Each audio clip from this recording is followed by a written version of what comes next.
G'day guys, we're here with Sean from Savage Yeti Games, and today we're going to talk about the design process behind the Stars Align. So tell me about the first iteration of the game. Okay, the first iteration of the game I don't have any longer, which happens with prototypes. It was grid paper cut out badly, stuck to some cardboard that was cut out badly, using glass beads, blank cards like this that I drew on in Texter very badly without a ruler. Sure. And we just play tested, and the rules were pretty close to right almost from the start. It was just a bit of tweaking on the balancing mainly from there. So what was the intention behind this paper prototype? Initially it was going to be an app game, something for the iPad, either a pass and play or an AI. So we paper prototyped. We went to Games Capital and one of their open game things, and just got some people to play test it. Asked them, do they want an AI or are they happy with pass and play? And they all said no, they want a physical version, which we should have guessed since we're in a game shop. That's true. But and this is late 2015? Yeah, December 2015. So we had to start doing some research on how to make a board game. Yes. Took it to Pizza and Pixels, which is a local developer network, and some people there saw it and really liked it. Erica from the creative element made us this one for January 2016 for CanCon.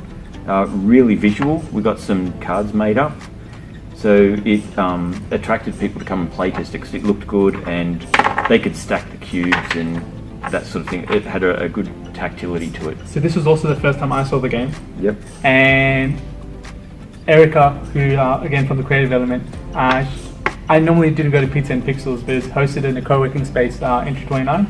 And Erica was like, hey, if you're doing nothing, come along. There's a board game I helped print.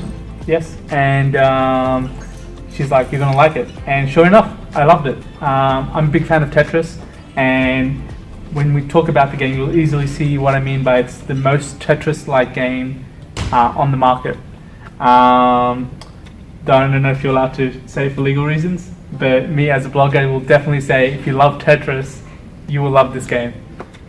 Yeah, a lot of people will say this game is a mix of Tetris and Othello or Go, but they say similar things about other games. You know, it's got the drafting of this game and whatever. It helps people place it in their head of how to play it, what style of game it is. That's right, and much easier to teach and explain the game as well.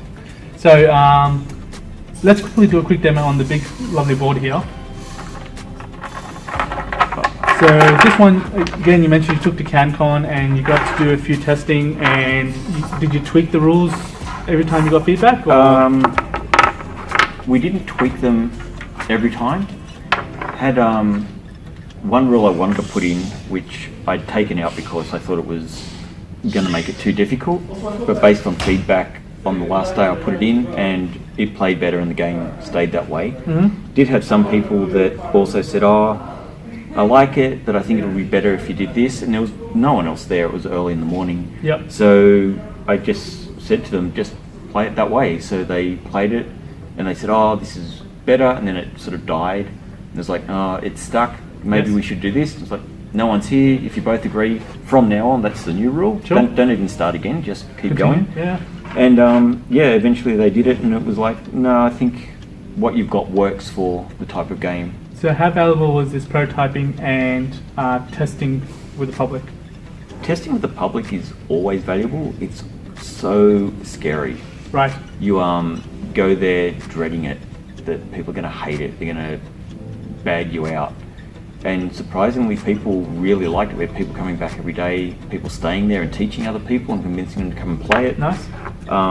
Which in itself is scary because... Because now you don't have that control.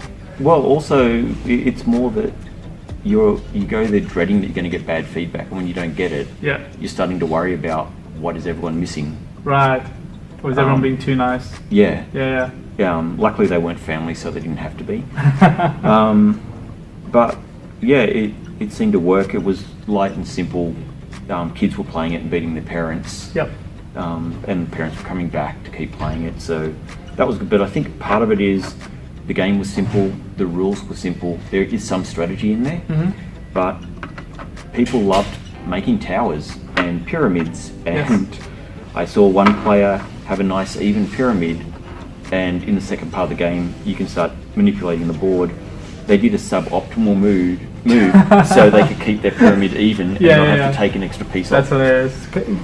It's like how people playing with the Catan pieces, but it's like to the next level where it's even affecting your gameplay. Yeah. That's hilarious.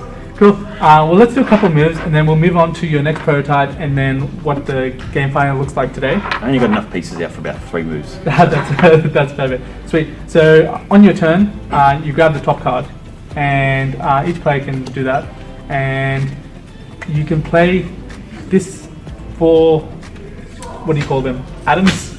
Yeah. Spots. Pieces.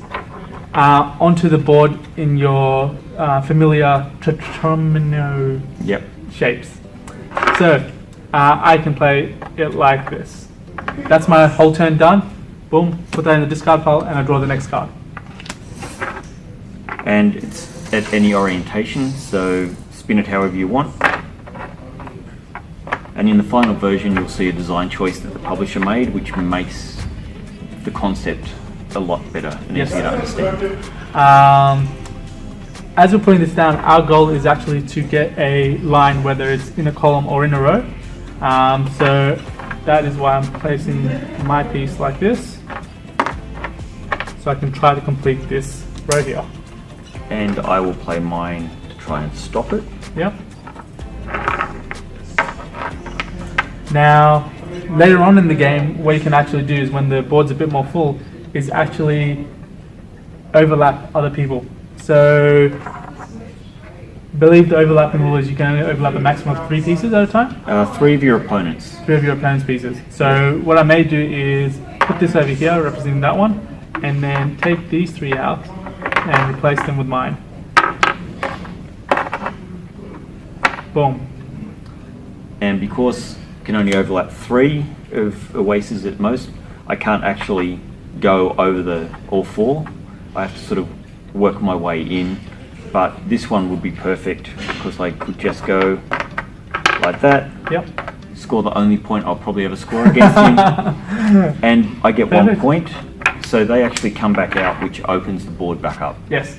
So yeah, I mean that perfect clearing just reminds me of a Tetris piece, and you score 1 point, right? Yep. And the first to 5 points wins the game. That's it. Sweet. So that brings us onto our second prototype board. You notice there was a lot of, I'm going to take pieces out and put stuff in. And so, did you get inspiration from my fellow board, or? Not initially. It was all down to cost. Right. The feedback we got from some publishers at CanCon was they loved this, but needing about 40 pieces a player, that's 80 pieces plus the board and the box, it was high cost for a 20-minute game. Sure. So we tried to cut it back down as best we can. We went down to 35 pieces each, but occasionally someone would be a piece short. Right. So we went to double-sided, and I don't even know how we came up with the idea to do it, because then you just need 49 pieces because it's a 7x7 grid, so 50 to the set, so you've got 1 spare. Yep.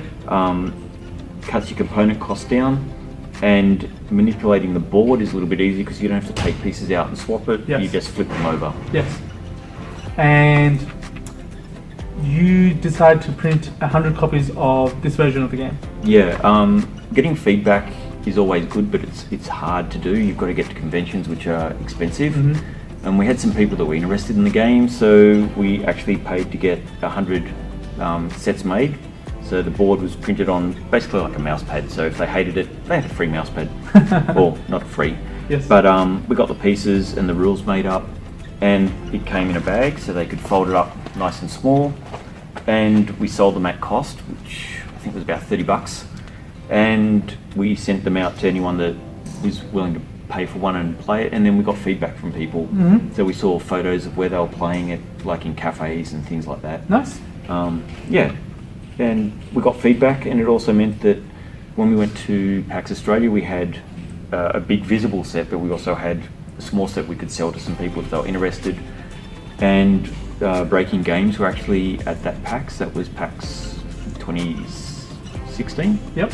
And we saw them on a panel, and Matt pitched to them literally as they walked down the aisle after their panel. Nice.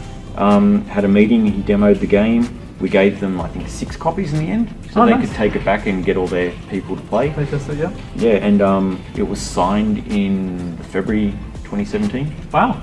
So you make it sound easy, like you just go to a publisher and then they sign you up. But how difficult is it really? It's really difficult. You've got to research your publisher, you've got to find one that's interested in that type of game. We did have interest from another publisher, but the componentry would have been good. Their reach was a bit smaller, so the price was higher, the sale price. But the main thing was, I actually heard the CEO on a podcast, and at the end she was asked, what kind of game are you looking for next? And she said, I'd really like to do a 2-player abstract. We don't have one signed. And I was like, oh my God, that's our game. That's you guys, yep. And then, yeah, we saw them at PAX, and as they walked past, Matt stepped out and introduced himself and talked as they walked up the aisle and pitched it. Yep. It's like that story you always told, learn your elevator pitch. Yes. It was almost that. Nice. And it just happened to be the game they wanted at the time they wanted, and they liked the way it played. Now you're quite a humble person, but like, a game has to be really good in order to be signed up just like that.